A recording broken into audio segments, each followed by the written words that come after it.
ኢትዮጵያ የውጭ ቀጥታ ኢንቨስትመንትን ለመሳብና ዘመናዊ የኢንቨስትመንት ስነ ምህዳር ለመፍጠር በልዩ የኢኮኖሚ ዞኖቿ በትኩረት እየሰራች ትገኛለች። ይህንን ታሳቢ በማድረግም የኢትዮጵያ ኢንቨስትመንት ኮሚሽንና የውጭ ጉዳይ ሚኒስቴር አምባሳደሮችና የዲፕሎማቲክ ማህበረሰብ አባላት በልዩ የኢኮኖሚ ዞኖች የመስክ ምልከታ እንዲያደርጉ አመቻችቷል።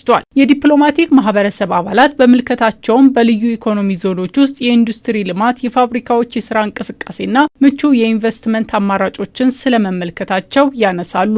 የሚያስደንቅ የኢትዮጵያን የኢኮኖሚ ሂደት በጥሩ ሁኔታ የሚያፋጥን ሂደት ነው ያየነ ያለ ነው። በመሰረቱ አሁን ይሄ መጀመሪያችን ያየነ ነው። ቀጥታ ደግሞ ሙሉ ቀን የተለያዩ ሁኔታዎች እናያለን።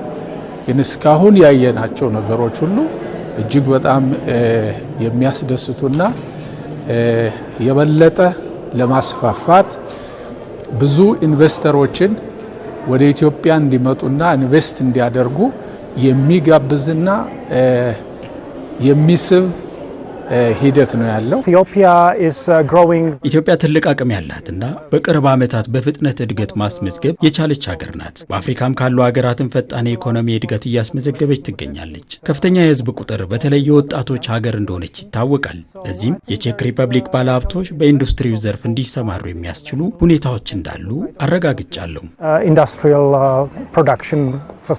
በተለይም የኢንቨስትመንት ዘርፉ ባለፉት ጥቂት ዓመታት በተሰጠው ትኩረት ተጨባጭ ውጤት ማስገኘቱን አንስተዋል። የዛሬው ጉብኝታቸውም በኢትዮጵያ ያለው ምቹ የኢንቨስትመንት እንቅስቃሴ ሌሎችም መጥተው መዋለ ንዋያቸውን እንዲያፈሱ የሚያግዝ ነው ይላሉ። በጉብኝታችን አስገራሚ ስራዎችን ተመልክተናል። በተለይም በኢትዮጵያ ለኢንቨስትመንት ዘርፉ የተፈጠረው ምቹ ሁኔታ ዘርፉ እንዲያድግና እንዲስፋፋ ማስቻሉን አረጋግጠናል። እንዳየሁትም ኢትዮጵያ ለኢንቨስትመንት በእርግጥም ምቹ ሆናለች። ለዚህም ቼክ ሪፐብሊክ የሚገኙ ኢንቨስተሮች መዋለ ንዋያቸውን እንዲያፈሱ እናበረታታለን። ፕራይቬት ኢንቨስተርስ በኩል ብዙ ኢንቨስተሮች ወደዚህ እየገቡ ናቸው፣ ገብተዋል። አይ አም ሹር ዛሬም ከምንጎበኘው አንዱ የእስራኤል ኢንቨስተር ይሆናል። ስለዚህ ብዙ ኢንቨስተሮች የእስራኤል ኢንቨስተሮች ኢንቨስት እያደረጉ ናቸው። በጎልድ በወርቅ በማውጣት በኩል፣ ማዕደን በማውጣት በኩል፣ በእርሻ ልማት በኩል ድሪፒንግ ወይም ደግሞ የመስኖ ኢሪጌሽንን በማድረግ ድሪፒንግ ኢሪጌሽን ወይም የጠብታ መስኖን በጤና በኩል እንዲሁም በቴክኖሎጂ በኢኖቬሽንና በቴክኖሎጂ በኩል በሳይበር ደህንነት በኩል በእነዚህ ሁሉ የእስራኤል ካምፓኒዎች ብዙ አስተዋጽኦ እያደረጉ ነው። መንግስት ኢንቨስትመንትን ከማስፋፋት ባለፈ የመሰረተ ልማቱን ለማሟላት ትኩረት ሰጥቶ እየሰራ ይገኛል። አምባሳደሮችና የዲፕሎማቲክ ማህበረሰብ አባላት በልዩ የኢኮኖሚ ዞን ጉብኝት ማድረጋቸው አዳዲስ የኢንቨስትመንት እድሎችን ለሌሎች እንዲያስተዋውቁ ከማድረግ አንጻር ትልቅ ሚና ይኖራቸዋል። የዛሬውን ፕሮግራም ውጭ ጉዳይ ብቻውን አይደለም ያዘጋጀው ከኢትዮጵያ ኢንቨስትመንት ኮሚሽን ጋር በመሆን ነው እና የተለያዩ ስራዎች እንግዲህ ይሄ ከምርት ጀምሮ እስከ ሽያጭ ድረስ የሚሄድ ነውና ብዙ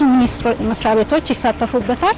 እንዲሁም አጋዥ አካላት አሉ፣ ፕራይቬት የሆኑ ግን የሚያግዙ ይሄንን የፕሮሞሽን ስራ ማለት ነው እና ያንን በቅንጅት የፕሮሞሽን ስራዎችን መስራት ያስፈልገናል ማለት ነው። የአፍሪካ ሀገራት አምባሳደሮችም ልምድ መቅሰም እንደሚፈልጉ ነውና ቀጠሮም ያያዝን እንገናኛለን ኮንሰልት ለመደራረግ ማለት ነው። ስለዚህ ከነሱም የምንወስደው እንዳለ ሁሉ እኛም ሼር የምናረጋቸው ነገሮች አሉና ያ ተስፋ ሰጪ ነው ማለት ነው። የተጀመረው ስራ መቀጠል አለበት። ከዛ አኳያ ብዙ ካምፓኒዎችን ለመሳብ የሚያግዝ ስራ ነው እየተሰራ ያለው። ይሄንን አጠናክሮ መቀጠል ነው። ልዩ የኢኮኖሚ ዞኖቹ ለኢንዱስትሪ እድገት፣ ለስራ ዕድል ፈጠራና ለውጭ ምንዛሬ ግኝት ያላቸው አስተዋጽኦ ከፍተኛ መሆኑን አምባሳደሮችና የዲፕሎማቲክ ማህበረሰብ አባላት ተናግረዋል።